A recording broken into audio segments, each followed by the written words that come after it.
Hai teman-teman, kenalin aku Stefani atau teman-teman boleh panggil aku Hani. Annyeong. Kali ini aku bakal sharing ke teman-teman gimana perjalanan aku bisa dapat Global Korea Scholarship untuk S2 di Korea Selatan. Jadi buat teman-teman yang belum tahu Global Korea Scholarship itu apa, jadi Global Korea Scholarship atau yang suka kita sebut GKS itu adalah beasiswa dari pemerintah Korea untuk melanjutkan studi di Korea Selatan. Untuk beasiswa Global Korea Scholarship ini sendiri, dia ini full cover ya teman-teman, dari tiket pesawat, asuransi, uang sekolah, sampai uang bulanan yang bervariasi. Tapi kalau aku sendiri itu dapatnya 1 juta won. Untuk background akademis aku lulus dari Fakultas Ilmu Komputer Universitas Indonesia jurusan Sistem Informasi. Teman-teman, ini aku bukan mau flexing ya, tapi aku pengen kasih tambahan background biar kalian bisa paham cerita aku secara keseluruhan. Nah, selama aku kuliah 3,5 tahun di Universitas Indonesia, aku udah sempet intern sebagai UI UX designer sebanyak 6 kali di 5 perusahaan yang berbeda.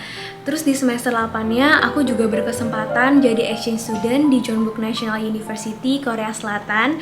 Terus lanjut lagi kerja di Korean startup gitu selama 6 bulan lagi. Karena jurusan S1 aku itu sistem informasi dan fokus aku tuh ke UI UX atau user interface and user experience. Jadi S2-nya itu aku mau ambil yang sejalan. Nah, buat cari jurusan aku untuk S2 ini, aku pakai keyword Human Computer Interaction. Oke, sekarang aku bakal jelasin timeline aku untuk daftar Global Korea Scholarship ini secara detail ya. Jadi, mulanya itu dari Oktober 2021, aku udah meneguhkan diri pengen S2, dan akhirnya aku mulai research universitas di Korea yang menyediakan jurusan yang aku mau. Saat mencari jurusan dan universitas, tips dari aku adalah perhatikan kurikulumnya, belajarnya apa aja, terus pakai full English atau Korean, dan juga apakah di departemen tersebut ada labnya. Kalau misalnya ada labnya, apakah mereka menerima foreigners, apakah research fokusnya cocok sama kita. Setelah sekitar 1 minggu aku research jurusan dan universitas yang aku mau, akhirnya aku ketemu satu lab namanya Human AI Interaction Lab di Sungkyunkwan University yang menurut aku tuh sesuai sama research interest aku. Dan di bulan Oktober ini aku juga udah mulai IELTS preparation karena aku pengen lampirin English certificate. Walaupun itu optional, aku pengen aja lampirin biar ada nilai plusnya. Aku sendiri IELTS preparationnya itu hire tutor, jadi karena menurut aku untuk writing and speaking skills itu butuh ada orang yang nge-review apakah udah benar atau belum, jadi aku hire private tutor. Untuk IELTS preparationnya ini aku jalanin kurang lebih 1,5 bulan, dan untuk reading dan listening aku belajar sendiri ya dari latihan-latihan soal di online gitu. Memasuki bulan November 2021, akhirnya aku email profesor yang menjadi director di lab yang bersangkutan. Aku bilang kalau aku tertarik ingin masuk labnya dan aku juga ingin daftar Global Korea Scholarship, dan berharap beliau itu mau jadi academic advisor aku. Nah, awalnya tuh aku bingung harus email profesor itu kapan, apakah harus sesegera mungkin atau harus tunggu pendaftaran Global Korea Scholarship buka. Tapi setelah aku tanya-tanya senior aku, katanya lebih baik aku email sesegera mungkin karena belum tentu kita bakal langsung dibales. Jadi kalau misalnya nggak dibales pun kita bisa cari-cari lagi, masih punya banyak waktu untuk cari-cari profesor atau email profesor yang lain. Ditambah lagi saat bulan November itu aku belum pegang ijazah dan IELTS certificate, jadi aku bingung mau lampirin dokumen apa saat email profesornya. Tapi akhirnya yang aku tulis di email itu adalah short introduction, research interest aku, dan tunjukin ketertarikan kalau kita mau masuk ke labnya. Ditambah lagi ada dokumen yang aku lampirin, yaitu CV, transkrip nilai, dan juga portofolio aku. Dan puji Tuhan, tanggal 17 November aku email profesornya. 3 hari kemudian di tanggal 20 Desember profesornya itu bales aku dan ngejadwalin aku untuk phone interview tanggal 3 Desember. Cerita lengkap pengalaman aku interview sama profesornya lewat phone interview enggak lama, cuma sekitar 10 menit, dan pertanyaan tuh juga simple banget, cuma 3. Yang pertama, beliau meminta aku untuk self introduction. Terus kedua, pertanyaannya itu kenapa aku mau S2, kenapa aku nggak kerja aja. Mungkin karena di CV aku tuh udah punya banyak pengalaman kerja, jadi profesornya tuh mau tahu kenapa aku memilih untuk lanjut S2 dibandingin kerja. Dan yang ketiga, profesornya itu tanya apakah aku punya pertanyaan untuk dia. Itu aja sih. Aku cuma ditanya 3 pertanyaan aja dan gak terlalu lama emang jadinya. Singkat cerita, interviewnya akhirnya profesornya pun mengiyakan untuk menjadi academic advisor aku, dan beliau tuh mengatakan kalau boleh ditulis namanya di aplikasi pendaftaran dan di esai. Nah, aku tuh juga sempat minta surat rekomendasi, tapi sepertinya surat rekomendasi ini tuh agak membingungkan karena kalau misalnya yang sesuai guideline GKS itu kan harus tentang pengalaman bekerja bareng ya. Jadi profesornya itu harus menulis kayak kelebihan kita, kekurangan kita, gimana pengalamannya kerja sama kita. Sedangkan aku sama profesor ini kan nggak pernah kerja bareng ya. Nah, jadinya profesornya tuh agak bingung gimana cara kasih surat rekomendasinya. Akhirnya aku tuh sempat minta invitation dari labnya, jadi kayak profesor itu menerima aku di labnya. Tapi profesornya ini pun sepertinya nggak pernah bikin surat seperti itu, jadi dia agak bingung dan minta aku setelah phone interview ini coba kirimkan aja template atau contohnya. Kalau dia bisa bikinin, dia bakal bikinin. Tapi setelah aku tanya-tanya ke orang-orang, katanya sih nggak perlu minta recommendation letter. Yang penting kita lampirin aja namanya dan pengalaman phone interviewnya tadi di personal statement sama motivation letter kita. Akhirnya aku nggak jadi minta surat rekomendasi ataupun surat invitation dari labnya, tapi aku nanya ke International Office Sung Kyung Kwan University apakah aku perlu nulis nama profesor di tempat tertentu. Karena kalau misalnya kita daftarnya ke Sung Kyung Kwan langsung, itu tuh ada kolomnya. Tapi kalau misalnya di aplikasi formnya GKS tuh nggak ada, dan mereka bilang katanya tambahin aja tulisannya di bagian kanan bawah halaman pertama aplikasi formnya. Jadi yaudah aku ikutin arahannya, siapa tahu mereka jadi lebih cepet kan seleksinya kalau ada nama profesornya kayak gitu. Karena universitas di Korea Selatan nggak banyak yang offer jurusan Human Computer Interaction, dan aku nemuin di Sung Kyung Kwan University dengan jurusannya itu Interaction Science, jadi kayak beda nama aja sih sebenarnya. Aku tuh juga udah suka sama kurikulumnya, mereka pakai full English juga, dan aku juga udah tertarik sama labnya. Ditambah lagi profesornya juga udah berkenan sama aku. Makanya akhirnya aku memutuskan untuk ambil University Track. Dilanjutkan lagi ke bulan Januari dan Februari, aku mulai urus semua dokumen yang dibutuhkan untuk daftar Global Korea Scholarship.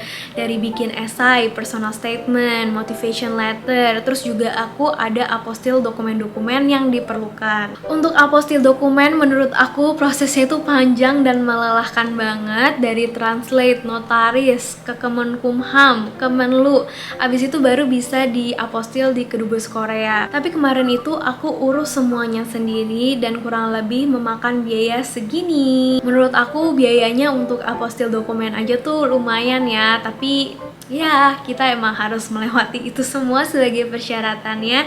Jadi semangat ya. Selama bulan Januari dan Februari ini aku juga intens nulis personal statement dan motivation letter. Setiap hari aku tulis, aku brainstorm, aku cari inspirasi. Pokoknya bener-bener aku siapin mateng-mateng. Dan ingat ya, jangan lupa di proofread. Kalian bisa minta tolong teman-teman atau senior-senior kalian untuk baca personal statement dan motivation letter kalian. Apakah udah bagus, udah berkesinambungan atau belum? Apakah pesan-pesan yang kalian ingin sampaikan udah tersampaikan dengan baik? Nah, itu penting banget. Kalau aku sendiri kemarin di proofreadnya itu sekitar 5 atau 6 orang, sama teman aku yang jago bahasa Inggris, sama senior-senior aku juga yang emang udah pernah S2 atau emang lagi S2 di Korea Selatan. Setelah mempersiapkan dokumen wajib maupun optional, akhirnya aku kirim berkas aku tanggal 14 Maret ke Sung Kyung Kwan University Korea Selatan. Nah, untuk dokumen optional yang aku lampirin itu ada sertifikat IELTS dan TOEIC, ada sertifikat magang dan lomba aku juga, tapi yang berkaitan dengan UI UX aja. Dan aku juga ngelampirin portofolio aku berupa hard copy tentang lomba UI UX yang pernah aku menangin. Kalau menurut aku lebih baik kita ngelampirin sertifikatnya itu yang sesuai sama major yang kita ambil aja, biar lebih berkesinambungan gitu. Dan semuanya itu nggak semulus yang teman-teman bayangkan. Aku tuh tanggal 17 Maret, 3 hari kemudian, aku tuh sadar kalau aku tuh salah kirim dokumennya. Jadi Sungkyung Kwan University itu ada 2 cabang, ada yang di Seoul sama ada yang di Suwon. Nah mereka tuh bikin contact personnya itu tuh di Suwon, tapi submission place-nya itu di Seoul. Tapi aku tuh nggak teliti bacanya, jadi aku kirim ke Suwon. Akhirnya aku sadar kalau aku tuh salah tempat kirimnya. Tapi untungnya aku punya temen yang lagi kuliah di Sungkyung Kwan yang di Suwon, jadi aku minta dia untuk ambilin dokumen aku di kotak posnya karena emang belum diambil. Aku sudah sempet telepon IO yang di Suwon, katanya mau diambilin tapi udah 1 hari keesokannya itu belum diambil juga. Jadi aku minta tolong teman aku buat ambilin dan dia yang kirimin ke Sungkyung Kwan yang di Seoul. Akhirnya solve deh masalahnya. Tanggal 4 Mei aku udah dapat pengumuman dari Sungkyung Kwan University kalau aku lulus first round. Yeay! Jadi aku lulus first roundnya itu diseleksi universitas dan gak ada interview. Jadi di tahap ini tuh setiap universitas dan jurusan punya aturan berbeda-beda. Kalau untuk kasus aku sendiri di departemen yang aku tuju gak ada interview. Jadi ya udah dengan berkas aja, akhirnya aku lolos seleksi yang pertama. Dan setelah lulus yang seleksi pertama ini, universitas akan mengirimkan dokumen kita dan menominasi nama kita ke NIIED untuk diproses, ditentukan apakah kita lolos tahap 2 atau enggak. Puji Tuhan, tanggal 2 Juni aku dapat pengumuman second round dari NIIED dan akhirnya aku lolos lagi. Di NIIED tuh juga nggak ada seleksi interview sama sekali ya, bener-bener cuma dari dokumen kita dan mungkin disesuaikan lagi dengan kuota per negara. Jadi setelah aku lolos second round, step yang selanjutnya aku lakukan adalah medical check up. Setelah aku submit medical check up tanggal 1 Juli, aku tuh dapat pengumuman lagi untuk final resultnya. Kita itu ditaruh di Korean Language Institute mana, dan aku ditaruhnya di Sonmon University atau Sonmon Daehakyo untuk kuliah bahasa dulu selama 1 tahun. Tips dari aku, kalau teman-teman daftar Global Korea Scholarship, pokoknya sabar-sabar aja nunggu pengumumannya, karena emang lama banget sih, kayak setiap ronde itu tuh kayak 1 bulanan nunggunya, jadi capek nunggunya sebenarnya ya. Tapi nggak apa-apa, semangat ya nunggu pengumumannya. Lanjut tanggal 15 Juli akhirnya aku apply visa. Menurut aku prosesnya lumayan cepet sih. Aku kayak submit dokumen itu cuma sekitar 10 menit. Dan setelah 6 hari kerja aku juga udah dapet visanya, yaitu visa D4 dulu untuk program bahasa Korea. Dan akhirnya tanggal 22 Agustus aku berangkat ke Korea dan sekarang udah di Sonmon University. Jadi kalau di total aku tuh mempersiapkan pendaftaran Global Korea Scholarship ini hampir 1 tahun ya. Dan aku bersyukur banget dengan sekali percobaan aku puji Tuhan berhasil kembali ke Korea lagi. Dan aku pastinya excited banget buat sharing-sharing ke teman-teman gimana cara aku mempersiapkan dokumen-dokumen yang aku kirimkan secara lebih detail lagi. Jadi untuk kedepannya nanti juga aku bakal share tips-tips gimana aku siapin personal statement, motivation letter, recommendation letter, kontak profesor, dan lain-lainnya. Pokoknya kalau teman-teman ada yang mau ditanyain bisa langsung komen ya. Sampai ketemu di video selanjutnya. Annyeong!